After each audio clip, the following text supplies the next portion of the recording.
A partir de agora, na Rádio da Família. Abre, Senhor, os meus olhos com o seu poder. Caminhando com Jesus. Acredite, se Deus é por nós, quem será contra nós?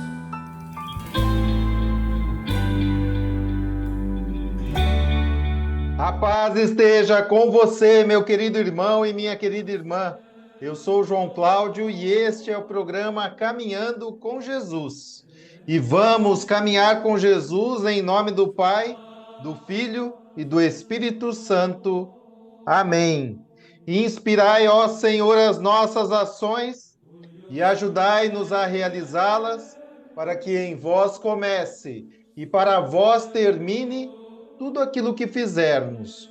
Por Cristo Senhor nosso. Amém. Santíssima Virgem Maria, Mãe de Deus, rogai por nós. Castíssimo São José, patrono da Igreja, rogai por nós. Estamos no tempo da misericórdia. Então, não adiemos mais a nossa conversão. Vamos aprender com o Padre Léo. Se não tivermos a coragem de Pedro deixou Jesus entrar na barca dele.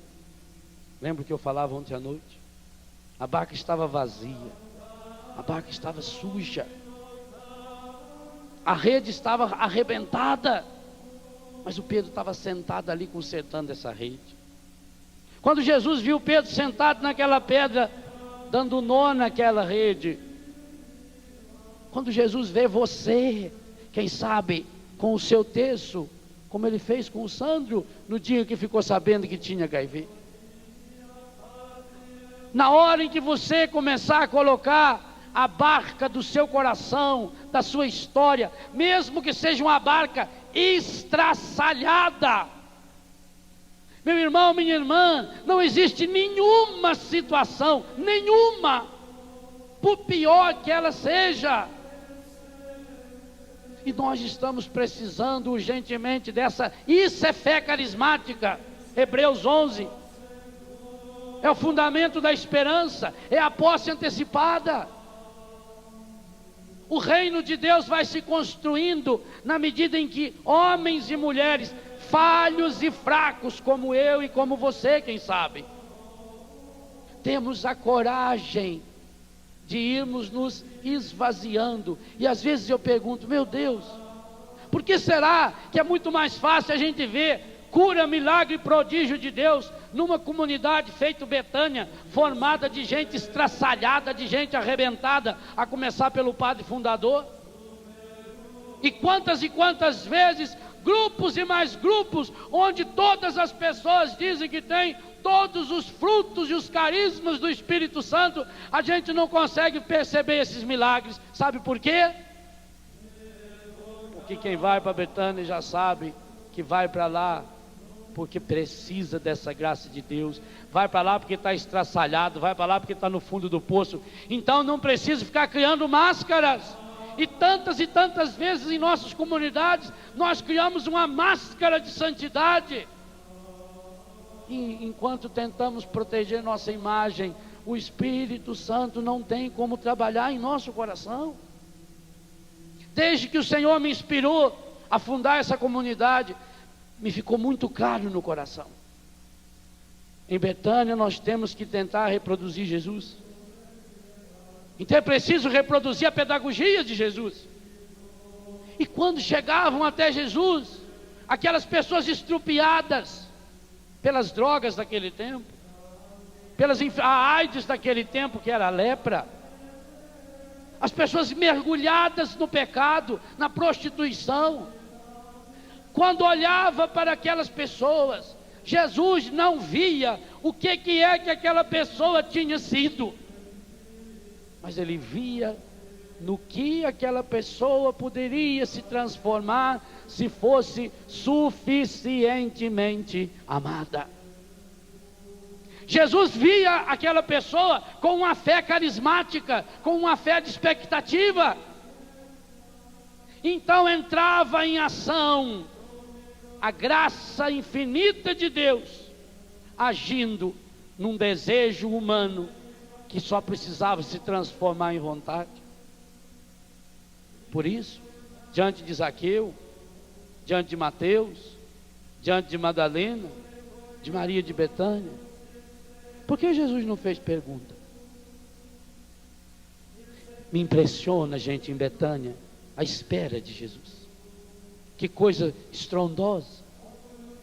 Maria de Betânia, que era prostituída de leprosos, muitos chegaram a confundi-la com Madalena, porque os evangelistas dizem que das duas foram expulsos 7 demônios. Maria de Betânia, uma prostituta que trabalhava para leprosos, por isso ela tinha aquele vidro de perfume imenso, caríssimo.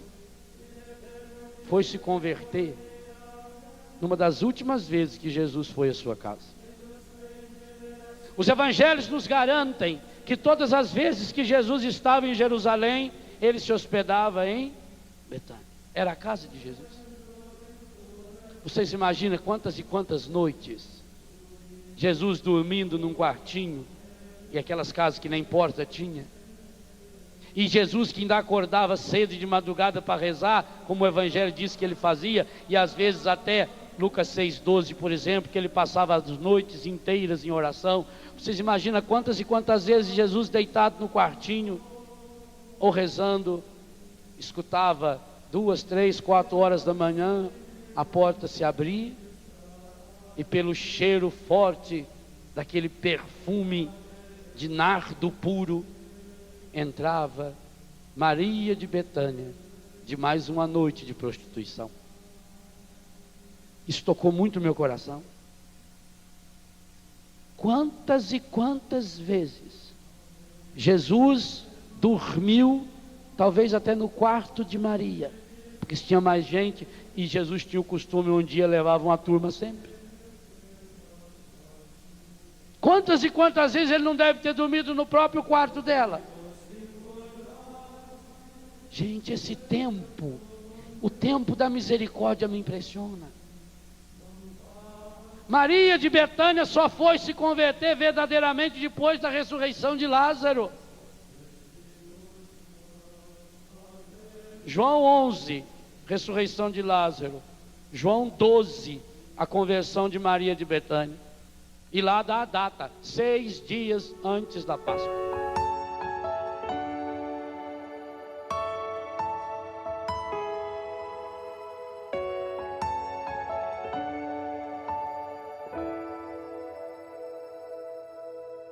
Ó sangue e água que jorrastes do seu coração, como fonte de misericórdia para nós.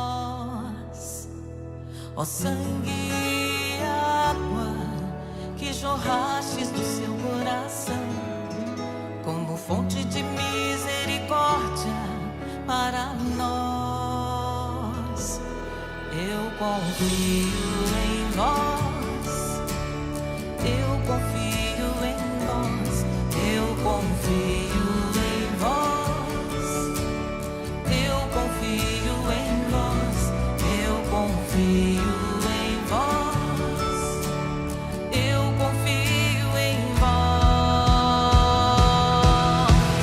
Sangue e água que jorrastes do seu coração, como fonte de misericórdia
Caminhando com Jesus e o Evangelho do Dia.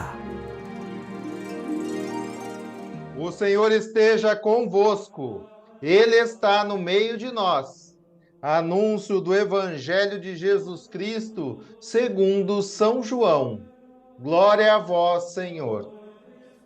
Naquele tempo, disse Jesus à multidão: Eu sou o pão da vida.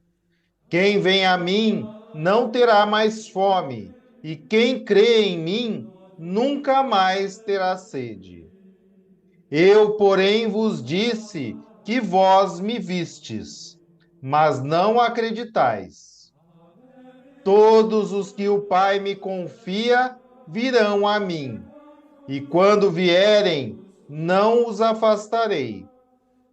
Pois eu desci do céu não para fazer a minha vontade, mas a vontade daquele que me enviou. E esta é a vontade daquele que me enviou, que eu não perca nenhum daqueles que ele me deu, mas os ressuscite no último dia. Pois esta é a vontade do meu Pai, que toda pessoa que vê o Filho e nele crê, tenha a vida eterna. E eu o ressuscitarei no último dia. Palavra da salvação. Glória a vós, Senhor. Agora, a homilia diária com o Padre Paulo Ricardo. Meus queridos irmãos e irmãs, nós estamos lendo o belíssimo discurso de Jesus a respeito do pão da vida. E no dia de ontem ele introduziu o tema mais especificamente, dizendo: Eu sou o pão da vida. É evidente que esse capítulo 6 do Evangelho de São João é um capítulo eucarístico. Tudo começa com a multiplicação dos pães, depois tem a travessia do lago e aí vem o discurso do pão da vida. Mas, assim como a missa é dividida em duas partes, a liturgia da palavra e a liturgia propriamente eucarística, também este discurso do pão da vida é dividido em duas partes. O Evangelho de hoje e o de amanhã é a primeira parte em que Jesus se apresenta como o pão da vida, mas se você for observar mais de perto, o que ele está pedindo é fé. E ele está dizendo assim: eu fui enviado e vocês não creram, vocês não tiveram fé. Fé em quê? Fé em Jesus como palavra encarnada. Veja que ele não fala do seu corpo, ele não fala do seu sangue, não nessa primeira parte. Somente a partir do versículo 51 é que o tom vai mudar e ele vai começar a falar de forma mais explicitamente eucarística. Por isso, vamos deixar para falar da Eucaristia enquanto tal depois. Vamos falar agora de Jesus como pão da palavra. Ao dizer isso, eu não estou querendo aqui protestantizar, não é? Esse capítulo 6, que é eucarístico, tão belíssimo, tão belo. Mas o que acontece é o seguinte, é que nós temos que entender uma coisa. Eu não irei comungar direito, eu não irei receber o pão eucarístico se eu não estiver antes com as disposições interiores e, portanto, com uma fé pronta para receber Jesus como palavra. Jesus começa dizendo: eu sou o pão da vida. Aquela vida eterna que nós falávamos antes. Mas, veja, ele está falando de um pão que alimenta o quê? Não o corpo. Um pão que alimenta a alma. E como é que a nossa alma vai se alimentar? Como é que pode vir um alimento para a alma que é espiritual? Ora, para algumas pessoas pode parecer estranho e até meio desencarnado, intelectualista, mas eu vou dizer, a nossa alma se alimenta de verdade. Ou seja, é a verdade que alimenta a alma. E se você não der verdade para a alma, ela morre de fome. Deixa eu dizer isso de forma mais clara, mais existencial. Eu tenho certeza que você já teve essa experiência. Você entrou numa igreja, ou foi ao grupo de oração, ou acessou um vídeo na internet. Você estava para baixo, sua vida estava complicada, você não via sentido nas coisas. De repente você ouve uma pregação, uma palavra. Aquela palavra não muda o teu sofrimento, mas ela dá sentido ao sofrimento. Aquela palavra te alimenta interiormente e você sai outra pessoa. Você sai como que revitalizado, refeito por dentro. Isso aí. Quando a luz da verdade ilumina a sua alma e você acolhe com fé, você teve uma refeição espiritual. Por isso, nessas homilias diárias que nós gravamos, o que nós queremos dar para você?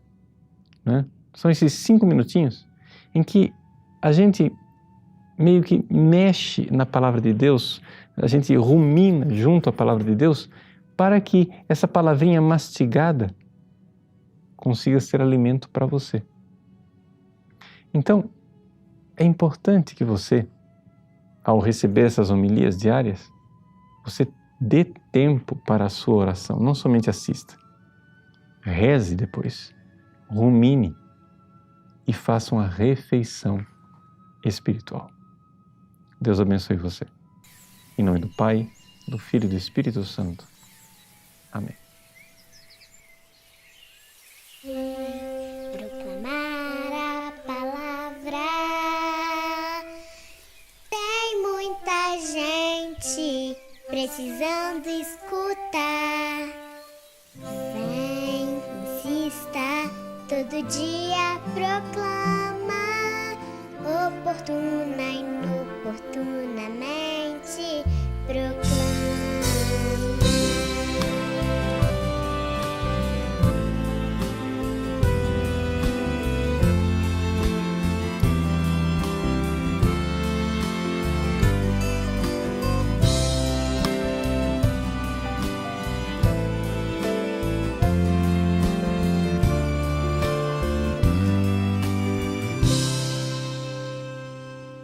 É Jesus, a palavra de Deus entre nós veio morar.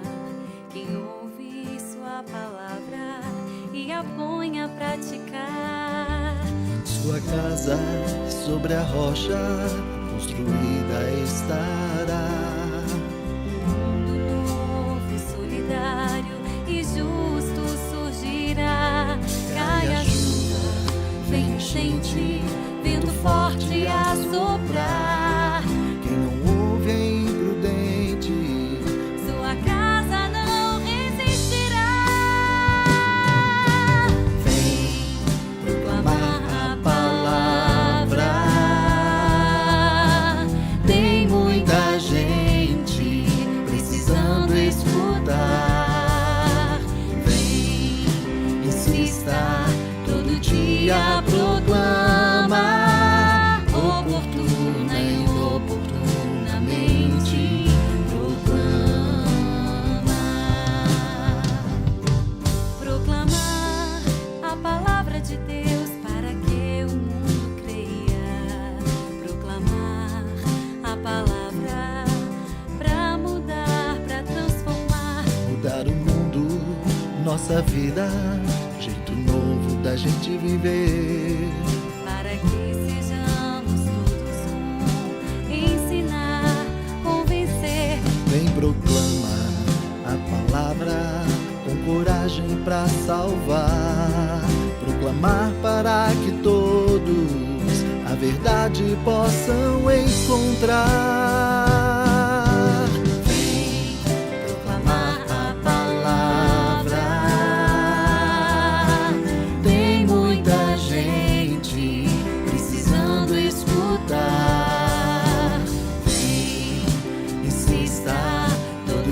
dia proclama, oportuna e inoportunamente proclama. Vem com fé e proclama, eu também vou proclamar. Em família, entre amigos, aos vizinhos e em todo lugar. Aos doentes, aos mais pobres, às crianças e a você. No trabalho, na escola, com os jovens e no lazer. Ajuntados por Jesus, alegria é testemunha, é viver o Evangelho e não ter do que se envergonhar. Vem proclamar a palavra. Tem muita gente precisando escutar. Vem, insista, todo dia proclama, oportuna e inoportunamente proclama. Um dia Pedro, sem medo, com coragem sua voz levantou, proclamou a palavra e a história da salvação contou. Contagiaram-se os corações quando ouviram falar. Todos juntos em alta voz aos apóstolos perguntaram: E nós, irmãos, o que devemos fazer? cada um se converter, ser batizado e o dom do Espírito receber. Vem proclamar a palavra. Tem muita gente precisando escutar. Vem, insista, todo dia proclama, oportuna e inoportunamente proclama. Vem proclamar a palavra. Tem muita gente precisando escutar. Vem, insista, todo dia proclama, oportuna e inoportunamente proclama. Vem proclamar a palavra. Tem muita gente precisando escutar. Vem, insista, todo dia proclama, oportuna e inoportunamente Agora você ouve o Catecismo da Igreja Católica. As Santas Imagens, parágrafo 1162. A beleza e a cor das imagens estimulam a minha oração. É uma festa para os meus olhos, e tal como o espetáculo do campo impele o meu coração a dar glória a Deus. A contemplação dos sagrados ícones, unida à meditação da palavra de Deus e ao canto dos hinos litúrgicos, entra na harmonia dos sinais da celebração, para que o mistério celebrado se imprima na memória do coração e se exprima depois na vida nova dos fiéis.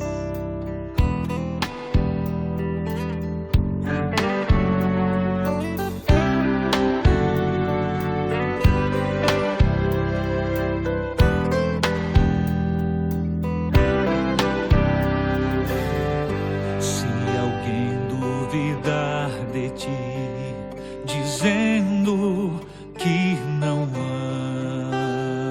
ama,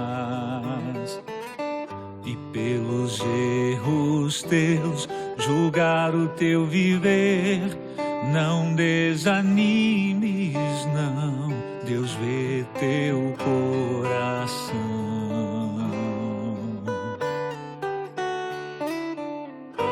A menor intenção de ser melhor é o quê?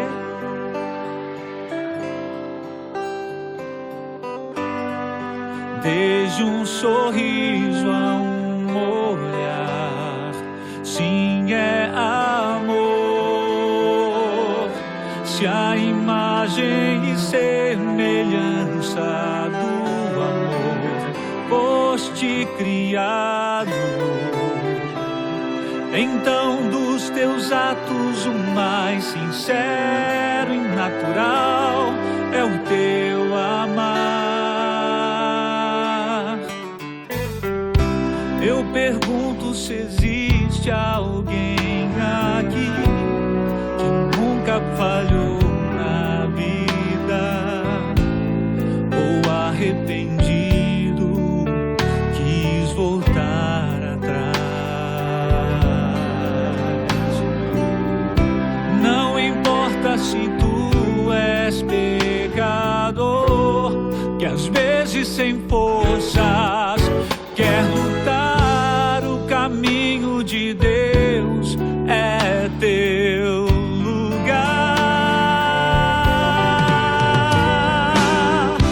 Jesus disse: ninguém te condenou, nem mesmo eu condeno a ti. Vai e não tornes a pecar.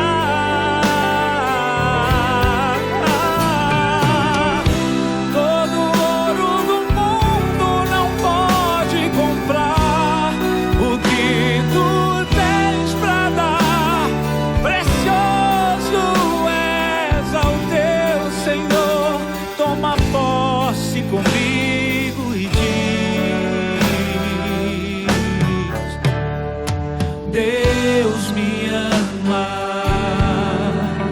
sou capaz de amar, pois Deus me ama, eu nasci pra amar. Deus me ama, sou capaz de amar, pois Deus me ama, eu nasci pra amar.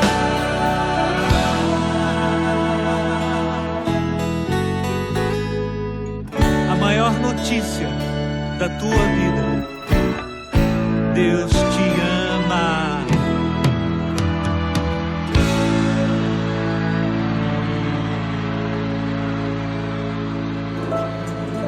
O Santo do Dia, com o Padre Alex Nogueira. No dia 26 de abril, nós celebramos Santo Anacleto, este que foi o terceiro Papa da Igreja Católica. Ele foi Papa entre os anos de 76 até o ano aproximado de 88. Portanto, estamos aqui no século I da era cristã. Ele também é chamado de São Cleto, que é uma abreviação de Anacleto. Ele era discípulo de São Pedro, assim como o segundo Papa, São Lino, também foi discípulo de São Pedro. Anacleto também era. Ele foi ordenado sacerdote da Igreja de Roma e quando então se tornou Papa, ele ajudou muito os mais pobres da cidade de Roma e defendia a fé católica. Nós estamos aqui nos primórdios da Igreja, são os primeiros papas e eles trazem no coração um fervor apostólico, porque estão muito próximos dos apóstolos. Lembremos aqui que São Pedro morreu martirizado na década de 60 do século I e agora nós temos Anacleto como Papa aproximadamente 20 anos depois, mas ele chegou a conhecer São Pedro porque foi batizado por ele. Hoje nós, ao meditarmos a vida de Santo Anacleto, entendemos que todos os papas, eles são os legítimos sucessores de São Pedro. E nós temos apenas na Igreja Católica uma linha ininterrupta nesses 2000 anos de história. Celebrar Santo Anacleto é celebrar o início desta linha ininterrupta. Ele ordenou muitos sacerdotes, passou, é claro, a organizar a Igreja de Roma e sempre a atender os cristãos, de maneira especial aqueles que necessitavam de cuidados, sejam eles materiais e espirituais. Não diferente dos outros cristãos no início da Igreja, ele também foi perseguido. No Império de Domiciano, ele foi perseguido e então martirizado. Este é um Papa mártir, como nós temos tantos outros papas que também foram mártires. Santo Anacleto, rogai por nós. Abençoe-vos Deus Todo-Poderoso, Pai e Filho e Espírito Santo. Amém. Fique na paz e na alegria que vem de Jesus.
Você está ouvindo na Rádio da Família, Caminhando com Jesus. Para termos a paz de Cristo, precisamos ser obedientes a Deus, assim como Ele foi. Vejamos o que nos ensina São Francisco de Sales. O verdadeiro obediente gozará em sua alma de uma tranquilidade contínua e da santíssima paz de nosso Senhor, que ultrapassa todo sentimento. O verdadeiro obediente viverá doce e pacificamente, como uma criança nos braços de sua querida mãe, que não precisa preocupar-se com o que poderá acontecer-lhe. Posso assegurar-lhe, da parte de Deus, a vida eterna. São Francisco de Sales, rogai por nós. O Senhor nos abençoe, nos livre de todo mal e nos conduza à vida eterna. Amém. E que Maria e José nos conduzam pelas mãos para que continuemos caminhando com Jesus.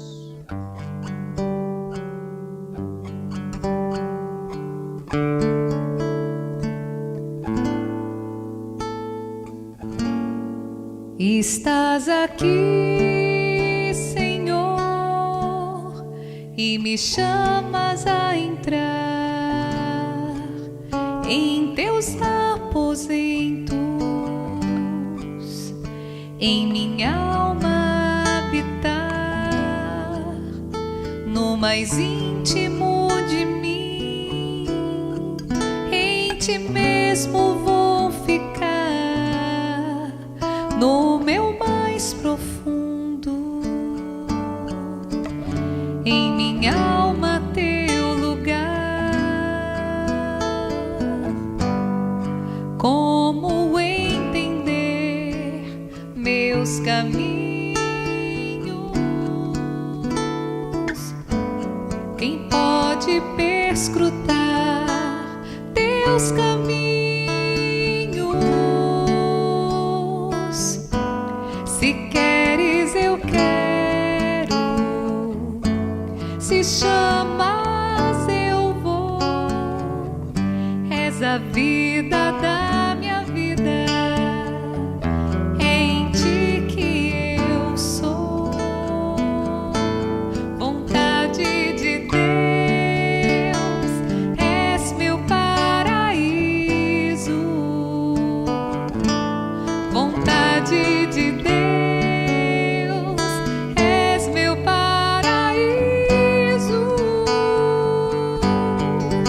Todo dia é um novo dia pra te amar. Mais que ontem, no sim de hoje, um novo se fará. Vontade de Deus, és meu paraíso. Vontade de Deus, és meu paraíso. Todo dia, novo dia pra te amar.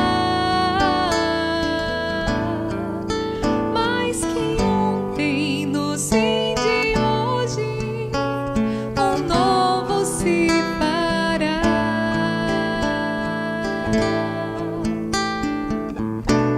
Quem pode lutar contigo? Quem pode vencer a ti?